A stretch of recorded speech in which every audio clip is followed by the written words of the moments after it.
today is Saturday, weekend, wala tayong pasok. Kaya ito umaga tayo nagising. Nagising tayo around 7 o'clock in the morning. Usually gumigising ako pag may pasok 6 o'clock. Pero ngayong weekend umawi tayo ng isang oras sa tulog. Ito, tutulong tayo ng tinola. Kasi nagisa na ako ng bawang. Sayote. Itong replacement natin sa papaya. Sayote. Okay, nagbabala tayo ng sayote. Ganito lang para mawala yung dagka.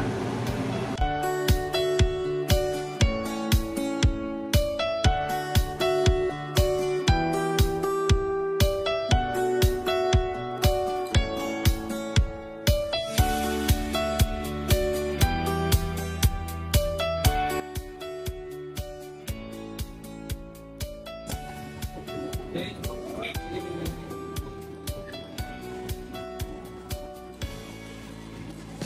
Tinolang manok to na kinamatisan. Nilagyan ko ng kamatis. Okay, lagyan natin ang kamatis. Pagka nagigisa ako ng sibuyas kamatis, nilagyan ko na ng paminta. Lagyan na natin itong manok.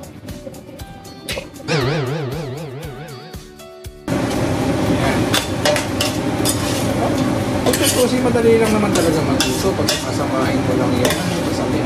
Basta linisin mo lang yung niluluto mo. Yung ugas. Takpan muna natin kasi sasangkot siya natin eh. May takip tayo, takpan natin. 2 kilos na manok.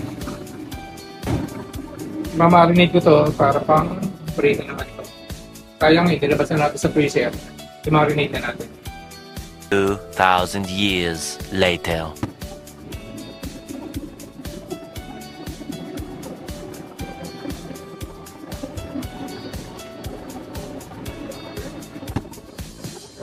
Parang marinate. Lagay na ako ng seasoning. Tapos usual, paminta.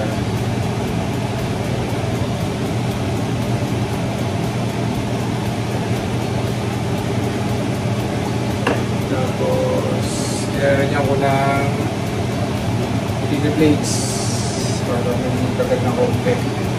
Kinakain na naman ba tayo? Gusto nila yan. Tapos spices, di ba alam kung anong spices to. Natin natin. Ito yung ikinuha ng spices. Okay. Tapos, nilagyan natin ng konting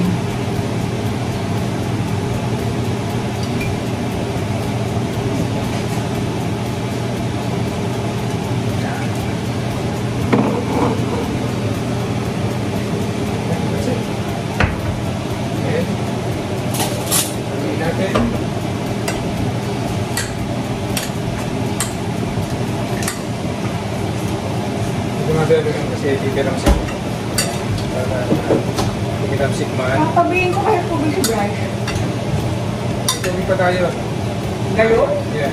Ay hindi, wala na. Yung meron pa tayo kung punta tayo ng Walmart. Dali natin tubig. Tayo tubig. Ano may aftertaste nito? Hindi ganun masarap. No? Ha? Yeah, hindi ganun masarap.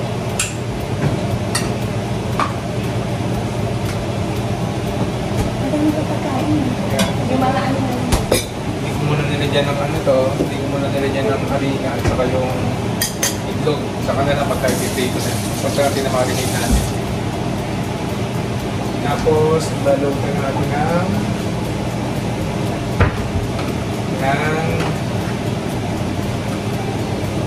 tawag dito, plastic. Ayan, balutin natin ng plastic. Para lagyan natin sa ref. Ay, ganyan lang. Ready for ano na to? Ready for fry. Dali lang naman kasi punasan. Mga kinapsin.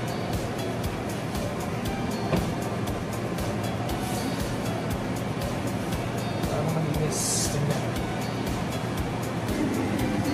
Galero. Yan. Yan po, oh. Ngayon ang kagandahan pagka sinasangkot yan.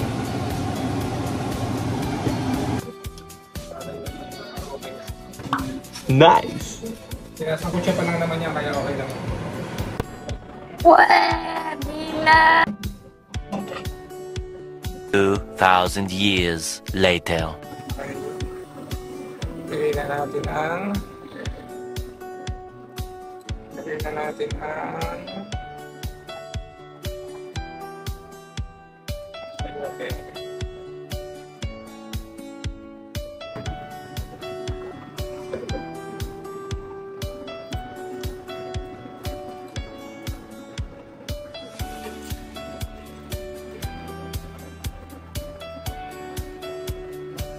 Gasa. Perfect. Paano masabi?